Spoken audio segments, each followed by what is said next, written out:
Transaction accepted. The hospital doesn't sleep. We need to be here for the best in patient care in case an issue does arise. You know, we're here when you're not and even when you are, because there are people here 24/7. Well, I am on the overnight shift, 11 p.m. to 7:30 a.m. My work affects patients where if there are any issues with any of the patient billing systems, we have slews of servers with digital imaging from our radiology department. Anything and everything is encompassed here. We hold everything here. I would venture to say we'd have 2,000 plus servers in the data center that I'm sitting at right now. Probably another 400 or 500 in our Kellogg data center, 200 or 300 at least in the new parking garage data center. If there's something that is amiss, it will come through to us so we can get it addressed and fixed in a timely manner so the patient's records can be processed in the way that they need to be processed. So if one of the systems isn't working, it can affect the multitude of other systems. It's more than patient care, it's employee satisfaction too, where if they have problems with any of their hardware, password issues getting into any of the systems, or if any of the subsystems are down, I mean, we enable them to help the patients. So it's kind of a full circle kind of a deal. Anything can happen. As far as patient care, it's not like it used to be. There's no more paper trails. You know, 90% of everything is computer-based now. And it's necessary to have staffing to support that fact. So when there is one issue, there could be many issues. Let me get that. Hold on one second.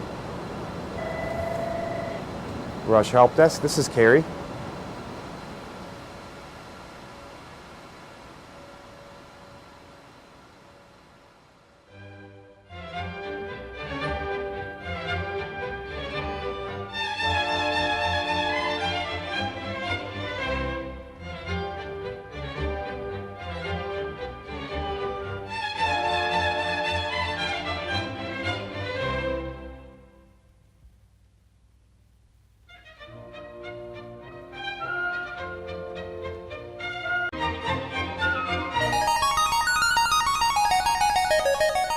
When I think of a nurse, I think of a nurturer.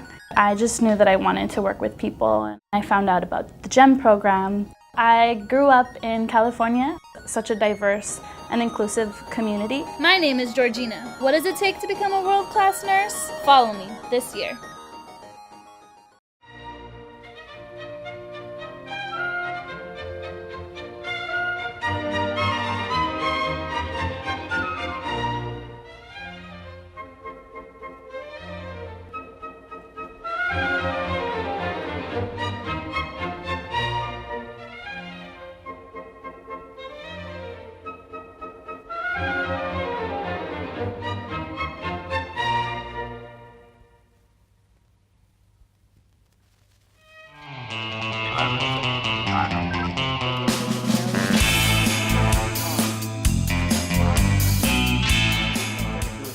A typical day for me is boxes, lots of boxes. Trucks come in all day, they unload, they process, and I deliver. There isn't a place I haven't been on campus. I go everywhere. From the tower, professional building, atrium, you name it, I've been there. I'm walking from 8 o'clock in the morning until 1, and then from 2 to 4:30 I'm walking constantly. And the number of packages, it varies. Some days it's 150, maybe 200. As you can see, it's a non-stop flow of boxes that come in all day. You gotta be in shape. You gotta be a people person because you meet a lot of people in the halls, in the offices, and many different attitudes. We load the carts up, stack them according to floors, and then the AGVs, they come pick the carts up and take them up top, and then we go from there. You need a supply chain tech to deliver all the goods that the doctors and nurses need to take care of the patients. Anything from equipment, ultrasound machines, printers, scanners, needles, Band-Aids, all the stuff that you need to get the hospital going. Without us, the doctors couldn't do what they do. The most rewarding part is knowing that what I do is helping the patients, it's helping people.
accepted.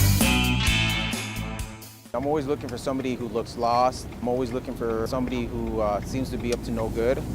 Anything that looks abnormal, that doesn't seem right, it's what we're trained to be looking for. A lot of assist. You know, we have a lot of people here from out of town, students, a lot of directions, maybe escorting somebody to their vehicle when they're lost. Number one is if you get in a situation that you gotta, take a direct approach, you just got to follow back on your training.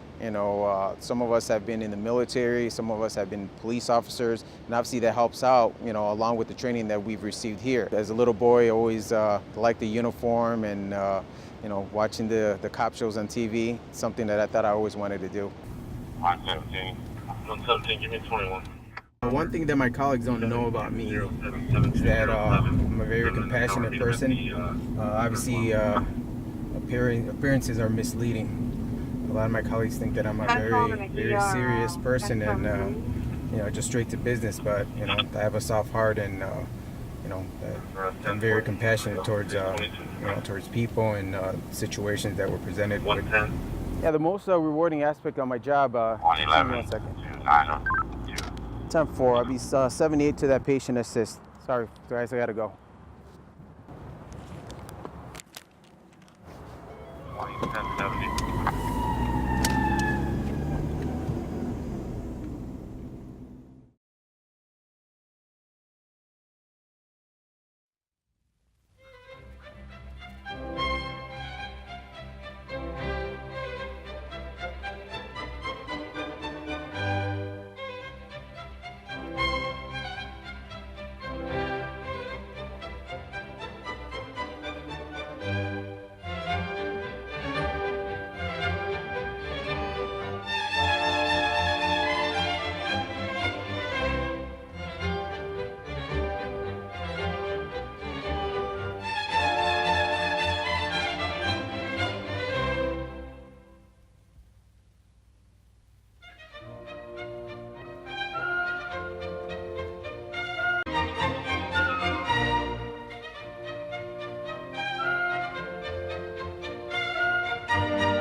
I work over 2 research studies, one dealing with childhood obesity, the other research study deals with food purchasing patterns for the households. The purpose of the studies are to observe households in the Chicagoland area. We wanted to see what type of home environmental factors influence obesity. So to do that, we have to travel to the house to observe it, analyze it, and assess the conditions.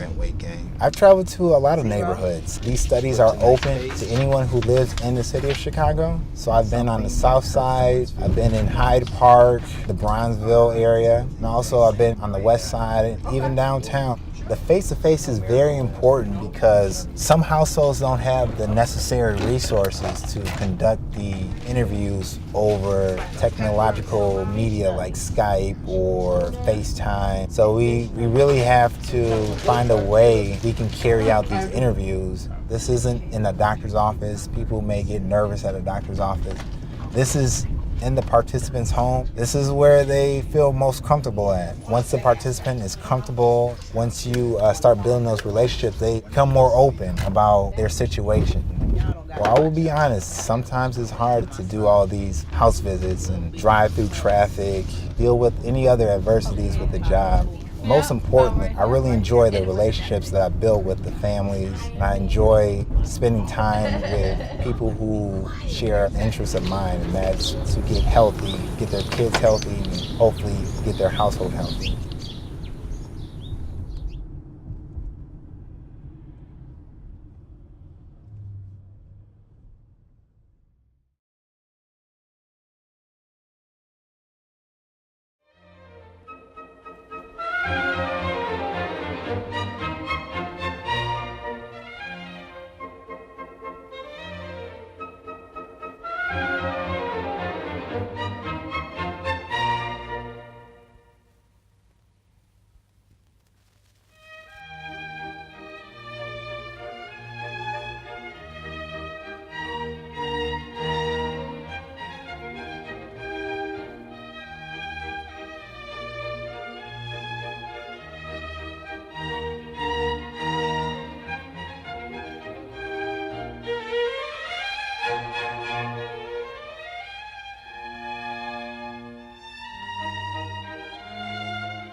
This Road Home Back program is an indication that we are learning. We know the 100,000 vets from Illinois who served in Iraq and Afghanistan have been promised by us that when they came home we would stand by their side, make sure they had the medical treatment they need, find a job, have a future. And we know that... Say a couple things today. And this is specifically first to our veterans. Our men and women who come home are finding that they're running out of their unemployment insurance as that ends. They're finding that they can't maintain a job. They're going with an undiagnosed medical condition, and they need to have no wrong door. So whether they walk through a VA center, whether they walk through Rush's door, whether they walk through the local vet center in a local strip mall, they should be able to get the help that they need. And Chicago is leading the way. So you see, it's not just about providing quality health care, but the comprehensive care for all of our military men and women, our veterans, and their family members.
This room is called a consultation room. Doctors meet with the family members and explain to them the condition of their loved ones. I knew the family and the patient it started with, and after a consultation one day with the doctor, they wrote on the board. They were the first ones. The family and the patient it started with had a very large extended family, very loving towards their grandmother, their mother, their great-grandmother, and then it just kind of built. I was gone for like a month, and I came back in the room and I looked and it was just filled with more wishes, more prayers, and it was exciting.